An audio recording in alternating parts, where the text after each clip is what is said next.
कल कांग्रेस पार्टी की कार्यसमिति ने एक आश्चर्यजनक और देश विरोधी फैसला लिया है। उन्होंने अपनी पार्टी के 37 के रिजोल्यूशन को फॉलो करते हुए महान वंदे मातरम गीत के 2 ही छंद गाने का फैसला किया है। मैं इस समय पर पूरे देश को याद कराना चाहता हूं कि 1937 में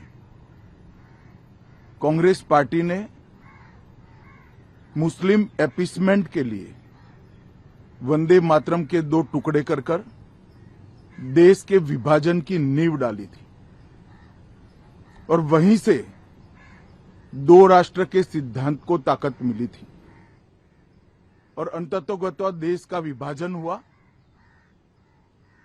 और पाकिस्तान का जन्म हुआ था।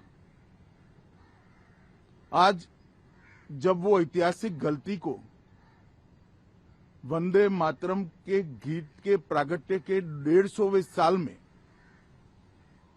नरेंद्र मोदी सरकार ने सुधारकर बंकिम बाबू की ये अमर कृति को पूरा गीत गाकर राष्ट्रीय एकात्मता को फिर से एक बार सुदृढ़ करने का प्रयास किया है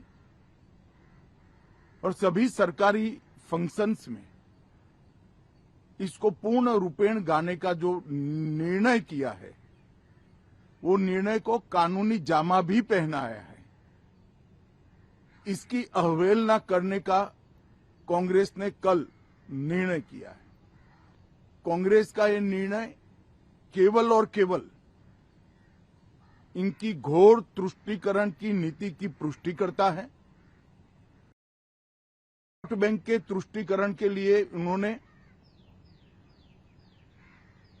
स्वर्गीय बंकिम बाबू के इस अमर कृति का न केवल अपमान किया है, वो लाखों शहीदों का भी अपमान किया है जो वंदे मातरम का नारा लगाते लगाते देश की आजादी के लिए फांसी पर चढ़ गए, जिन्होंने कई साल जेल में काटे।